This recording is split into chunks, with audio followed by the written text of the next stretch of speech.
So in this segment, we're going to be talking about once again.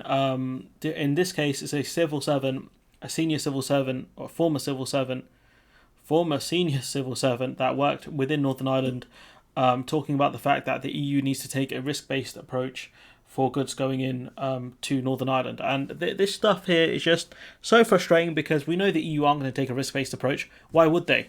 This is an almost zero risk approach for the EU, because if the EU take a risk-based approach and stuff starts filtering into the Republic of Ireland via Northern Ireland, that's going to cause a lot of problems, man. It's going to cause a lot of problems to the point where they'll have to harden the checks within the Irish Sea, because that, or stop trade with the UK, stop trade going from GB to NI, because otherwise, if you don't do that, you're going to have to put a hard border in the island of Ireland or around the Republic of Ireland for goods going from the Republic of Ireland to the EU, and that's not going to happen, is it?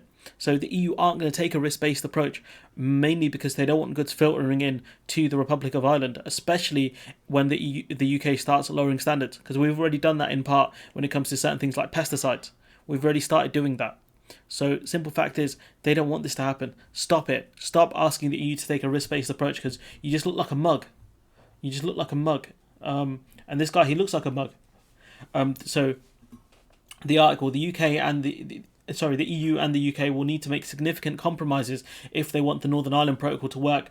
The former head of the Northern Ireland Civil Service said, so strong start. Otherwise, Sir David Stirling warned, Northern Ireland faces a sustained period of political instability and poor economic performance, which we know has already happened. We're already seeing political instability just with the kind of selection of Edwin Poots. Very radical, far worse than Arlene Foster. So we're already seeing massive instability. We saw violence already this year and poor economic performance. I'm not 100% sure on that one, but it looks like it's going to happen if Northern Ireland can't get the goods that they need to manufacture whatever it is they produce in Northern Ireland.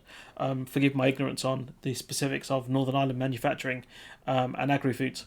So he said the UK will have to yield some of its sovereignty it has regained. That's not going to happen, pal. So what's the point of gaining all this powerful sovereignty and then having to give it away again?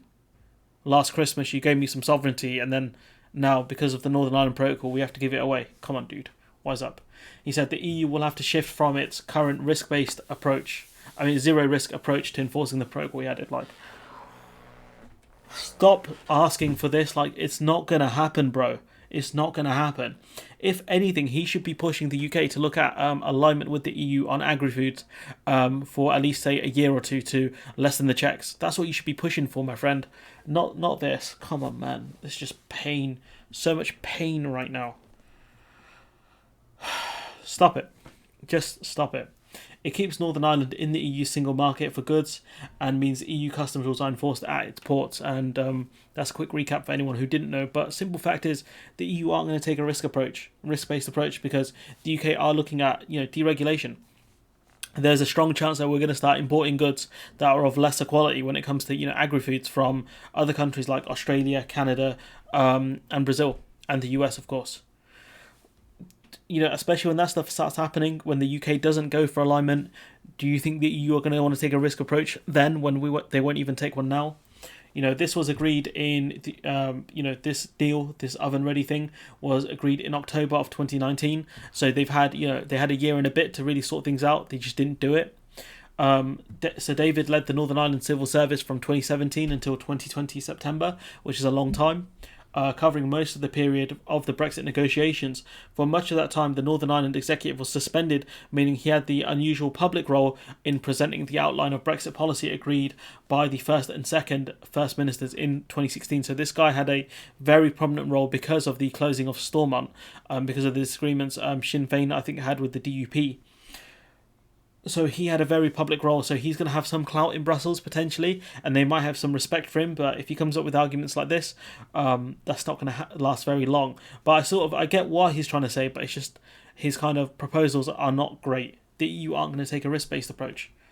For much of the time, Northern Ireland executive was suspended, meaning we mentioned that At one stage, he travelled to Brussels to make a speech warning of the impact of a no-deal Brexit. And, a no-deal would have been disastrous, especially because the Northern Ireland Protocol would have had to be implemented because it was agreed in the withdrawal agreement, right? So that means there would have been tariffs on things, on goods going to Northern Ireland that would have been refunded if we didn't get the free trade agreement. I mean, there are still tariffs on certain goods, but it's much lower than the amount if a no-deal happened. So Sir David said the Northern Ireland economy has not fully recovered from the 2008 financial crash when the COVID pandemic hit 18 months ago. I mean, that's mainly on the Conservative government, that isn't it, pal? So you're telling me the Conservative government screwed Northern Ireland twice. Once in a sort of, in the last decade with the underfunding and austerity, and now with, the lack of funding due to COVID and the Northern Ireland Protocol. So you're saying the Conservative government have hit Northern Ireland twice and they do not care. They do not care about it. So Jess Sargent of the Institute for Fiscal Government, as paper correctly recognises that the entrenched positions of the UK government and the EU over the protocol are making things worse. But the thing is, the EU aren't going to move on a non-risk-based approach. We know this to be true. Why would the EU do this? Then they're not going to. No country would take an approach that's has a load of risks in it when it comes to doing. If you've got a country with very high standards, then you've got a country with very low standards. Is that country with very high standards going to allow in goods willy-nilly from a country that has lower standards? It's not going to. There will be massive amounts of checks required, right? That's why you have things like equivalency and alignment to get rid of these checks. So this argument he's making here is rubbish. If anything, it's the UK that has to concede and go for temporary alignment. That's the thing that needs to be done here. And that's the only piece that will move, in my opinion. He said that aside from the bigger political compromises, there needs to be a further extensions of the grace periods on Great Britain and Northern Ireland trade. I don't know if the EU are still offering grace periods, but they did offer grace periods for around a year, an implementation period. The UK said no.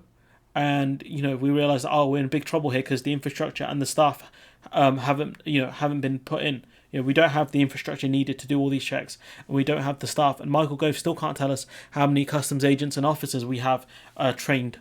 So we're still in trouble here. Not to mention the fact that the UK doesn't even have enough staff to do checks on goods coming from the EU. And we're not going to implement checks coming from Northern Ireland to Great Britain, which is something we'll talk about in a separate video, which is going to create a lot of smuggling and things like that. But the simple fact is, the UK doesn't have the staff to do the checks that were needed, and we should have taken the grace period the EU offered us, but we didn't. And so, the theme of this video is that the UK is the architect of its own problems in Northern Ireland. Let's not forget that. He says, the grace periods would give breathing space for longer term solutions to be explored and investment opportunities to be exploited. Well, maybe the UK should have taken those grace periods then, huh? Without this, Northern Ireland seems to be destined for a sustained period of political instability, poor economic performance, heightened community tension, and a real risk for trouble spilling onto the streets. I wonder whose fault that is. Last week, the European Commission, Ursula von der Leyen, said there is no alternative to the full and correct implementation of the protocol, which, that's their position, the EU's position. They're not going to move from that. The only way we can get any kind of movement is if the UK goes for alignment, because I don't think equivalency is on the table, because the EU won't trust us to keep, equivalent standards. So I don't blame them. The EU have equivalency on beef and things like that with New Zealand, but they won't do it with us because they don't trust us, but they trust the New Zealanders. I wonder why. I wonder which group consistently breaks agreements, because it's not New Zealand. It says here the UK has said there needs to be a pragmatic, risk-based approach to the challenges, but that's not going to happen, pal. Especially with the UK, doing trade deals with countries that have lower standards than us, which further increases the chance of people trying to get goods of lower standards into Northern Ireland. And if that happens, you're going to have more checks to stop this stuff. It's just ridiculous, the arguments that these people are making here. It's just painful. It gets painful, real quick. But we can gather from this video is that, look, the EU aren't going to take a risk-based approach. Stop asking them. If anything, your energy is going to be better spent asking the UK to push for longer grace periods and more, temporary alignment at the minimum. That's what we need, temporary alignment. That's what this guy should be pushing for. But instead, he's trying to say, both sides of the problem, and the EU, need to take a risk-based approach, and the UK need to give up some sovereignty. Like, dude, that's not going to happen. If the only solution to this is the UK finally, the solutions, should I say, is the UK finally implements proper border posts and facilities for border checks, finally hires enough staff needed, puts security in place because those people are going to be attacked potentially by radical unionists and the DUP. But also get alignment, because most of the checks go if we had alignment with the EU. That's what the UK need to do. But instead, we're chasing unicorn deals and putting the putting the people in Northern Ireland in danger. And I really hope that there's no more violence in Northern Ireland, especially if that violence has a chance of spilling over into the Republic of Ireland, because then you're asking for a massive disaster zone. And the UK will become a bigger pariah than we already are. Sick man of Europe. We might become a sick man of the world. But anyways, I'm going to leave it there. Let me know what you think in the comments below. Like, comment, share, subscribe, and hopefully I will see you in the next one.